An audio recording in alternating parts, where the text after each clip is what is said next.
अस्सलाम वालेकुम दोस्तों, मेरा नाम है मोहम्मद कासिम और आप देख रहे हैं इलेक्ट्रॉन थ्योरी। आज हम डिस्कस करेंगे एटम पर, एटम के स्ट्रक्चर पर, एटम की साख्त पर, एटम कितने पार्टिकल्स पर मुश्तमिल होता है। तो इंशाल्लाह हम इसकी एक्सप्लेनेशन करेंगे, इसकी वजाहत करेंगे। तो आगे बढ़ने से पहले आपसे गुजारिश की जाती है कि हमारे चैनल इलेक्ट्रॉन थ्योरी को सब्सक्राइब करें और साथ में दिए गए बेल के आइकन को लाजमी प्रेस करें। और हमारी वीडियो अगर अच्छी लगे तो लाइक की सूरत में हमें अप्रिशिएट लाजमी कीजिएगा। तो बढ़ते हैं अपनी वीडियो की जानिब। फर्स्ट ऑफ ऑल, एटम की बनावट। एटम क्या है, इसकी बनावट कैसी है। एटम की बनावट, एटम एक ऐसा छोटे से छोटा ज़र्रा है जो ज़्यादाना तौर पर अपना वजूद बरकरार नहीं रख सकता। यानी एटम वो है जो मज़ीद तकसीम नहीं होता। ये बिल्कुल छोटा होता है, ये मज़ीद तकसीम नहीं होता। जदीद थ्योरी के मुताबिक एटम 3 किस्म के ज़र्रात पर मुश्तमिल होता है। Number 1 electron, number 2 proton, number 3 neutron. हम अब इनकी जो है वो वजाहत करेंगे, एक्सप्लेनेशन करेंगे।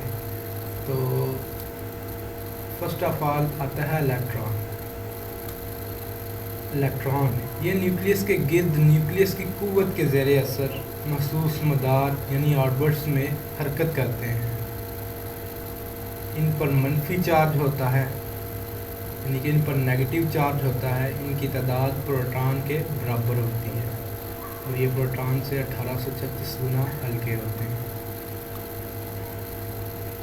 प्रोटॉन नंबर 2, ये ज़र्रात न्यूक्लियस में मौजूद होते हैं।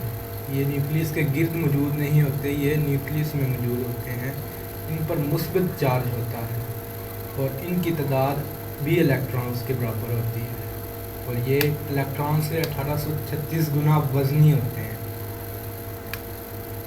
अब इन दोनों में डिफरेंस जो है वो देख लेंगे। ये न्यूक्लियस के गिर्द, न्यूक्लियस की कुव्वत के ज़ेरे असर महसूस मदारों में यानी कि ऑर्बिट्स में हरकत करते हैं।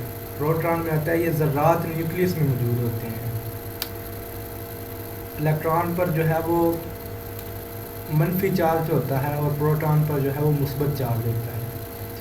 इनकी तादाद प्रोटॉन के बराबर होता है। प्रोटॉन की तादाद भी जो है वो इलेक्ट्रॉन्स के बराबर होती है और ये प्रोटॉन से 1836 गुना हल्के होते हैं, ये जो इलेक्ट्रॉन होते हैं। और प्रोटॉन जो है वो इलेक्ट्रॉन से 1836 गुना वज़नी होते हैं। आगे बात करेंगे न्यूट्रॉन की। न्यूट्रॉन नंबर 3, ये ज़र्रात भी न्यूक्लियस में मौजूद होते हैं, यानी कि ये प्रोटॉन के साथ ही मौजूद होते हैं। इन पर कोई चार्ज नहीं होता और इनका वज़न प्रोटॉन के बराबर होता है। यानी कि इनका ये जो है वो इस दोनों में अगर डिफरेंस ये होगा कि इनमें इस पर चार्ज नहीं होता, बाकी ये सेम ही होता है। इसका वज़न भी बराबर होता है, ये भी न्यूक्लियस में मौजूद होते हैं। आगे हम बात करते हैं न्यूक्लियस। न्यूक्लियस क्या है।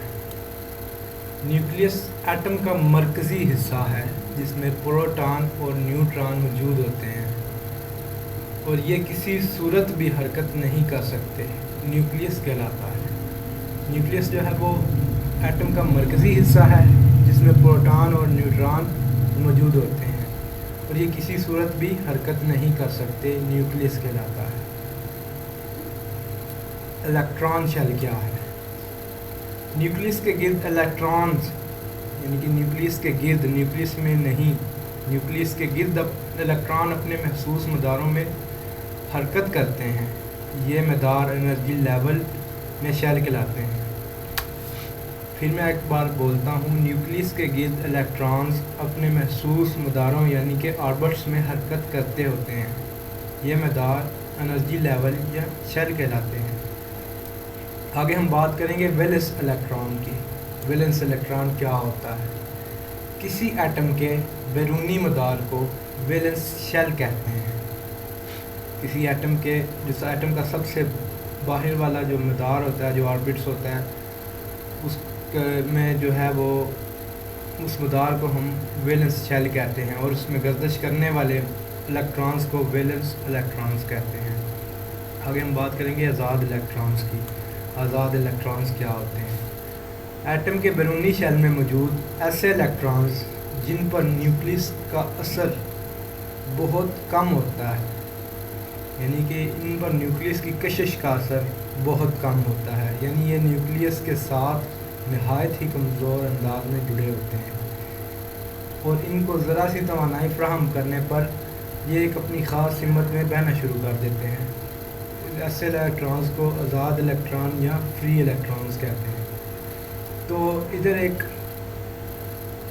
پکچر دی گئی ہوئی ہے، میں اس سے آپ کو بتاتا ہوں، سمجھاتا ہوں.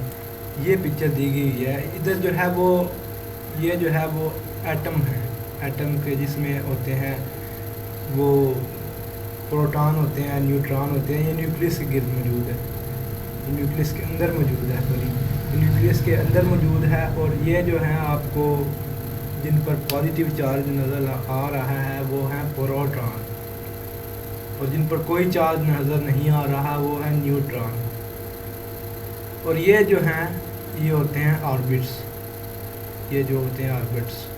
اور ان میں جن پر یہ یلو کلر پہ لگا ہوا ہے مائنس کا نشان، یہ ہوتے ہیں الیکٹرانز. یہ والے یہ ہوتا ہے الیکٹران کا بیرونی شیل، یعنی کہ بیرونی میدان. اس میں جو گردش کرتے ہیں الیکٹرانز ان کو بولتے ہیں ویلنس الیکٹرانز. یہ ایٹم پارٹیکلز، یہ ایٹم کے 3 پارٹیکلز ہوتے ہیں، الیکٹران، پروٹان، نیوٹران. الیکٹران پر مائنس چارج ہوتا ہے اور یہ نیوکلیس کے گرد حرکت کرتے ہیں. پروٹان پر پازیٹیو چارج ہوتا ہے اور یہ نیوکلیس کے اندر موجود ہوتے ہیں، نیوکلیس میں موجود ہوتے ہیں اور کسی صورت بھی حرکت نہیں کر سکتے. نیوٹران پر کوئی چارج نہیں ہوتا اور یہ جو ہیں وہ یہ بھی نیوکلیس کے اندر ہی موجود ہوتے ہیں. یہ ایٹمز کے پارٹیکلز ہیں، ایٹم کے 3 پارٹیکلز ہیں، الیکٹران، پروٹان اور نیوٹرانز. الیکٹرانز کیا ہے؟ الیکٹران یہ نیوکلیس کے گرد نیوکلیس کی قوت کے زیر اثر محسوس مداروں یعنی کہ آربٹس میں حرکت کرتے ہیں. ان پر منفی چارج ہوتا ہے، ان کی تعداد پروٹان کے برابر ہوتی ہے اور یہ پروٹان سے 1836 گنا ہلکے ہوتے ہیں. پروٹان یہ ذرات نیوکلیس میں موجود ہوتے ہیں، ان پر مثبت چارج ہوتا ہے اور ان کی تعداد الیکٹرانز کے برابر ہوتی ہے اور یہ الیکٹران سے 1836 گنا وزنی ہوتے ہیں. نیوٹران یہ ذرات بھی نیوکلیس میں موجود ہوتے ہیں، ان پر کوئی چارج نہیں ہوتا اور ان کا وزن پروٹان کے برابر ہوتا ہے. یہ بھی دیکھیں الیکٹرانز پر جو ہے وہ مائنس چارج ہے اور یہ جو ہے وہ نیوکلیس کے گرد گردش کر رہے ہیں اپنے محسوس جو ہیں وہ آربٹس میں. اور یہ جو ہے پروٹان پر پازیٹیو چارج ہے اور یہ گردش نہیں کر رہے بلکہ یہ نیوکلیس کے اندر موجود ہیں اور یہ کسی صورت بھی حرکت نہیں کر سکتے. نیوٹران پر کوئی چارج نہیں ہے اور یہ بھی نیوکلیس کے اندر ہی موجود ہوتے ہیں. اب الیکٹران کا وزن جو ہے وہ پروٹان سے 1836 گنا کم ہوتا ہے اور پروٹان کا وزن جو ہے وہ الیکٹران سے 1836 گنا زیادہ ہوتا ہے. نیوٹران کا وزن بھی جو ہے وہ پروٹان کے برابر ہوتا ہے. ابھی بات کرتے ہیں ہم نیوکلیس کے. آپ کو ادھر میں سمجھاتا ہوں. یہ جدھر اتنے میں جو پروٹان اور نیوٹران جدھر یہ سب ایک جگہ پر ایڈ ہیں، اکٹھے ہیں، اس کو ہم بولیں گے نیوکلیس. ٹھیک ہے، اس کو ہم نیوکلیس بولیں گے. اور اس نیوکلیس میں جو پروٹان اور نیوٹران ہوتے ہیں وہ کسی صورت بھی حرکت نہیں کر سکتے بلکہ ایک جگہ پر رہتے ہیں. اور ہم بات کریں گے ابھی آزاد الیکٹرانز کی. فری الیکٹرانز کیا ہوتے ہیں وہ بھی میں ادھر ہی آپ کو بتاتا ہوں اس ڈائیگرام میں. اگر نیوکلیس کی کشش کا اثر، یہ جو نیوکلیس بنا ہوا ہے نا، اس کی کشش کا اثر ان الیکٹرانز پر بہت کم ہو، یہ جو الیکٹرانز باہر نظر نہیں آ رہے، ان پر اگر کم ہو تو نیوکلیس ان کو جو ہے وہ فری الیکٹران بولتے ہیں. فری الیکٹران یا آزاد الیکٹران. ان الیکٹرانز کو ذرا سی توانائی یا ذرا سا الیکٹرک کرنٹ سپلائی کریں تو یہ اپنی سمت میں، ایک مخصوص سمت میں بہنا شروع کر دیتے ہیں. تو اس لیے ان کو ہم فری الیکٹران بولتے ہیں. ویلنس الیکٹران کیا ہوتے ہیں؟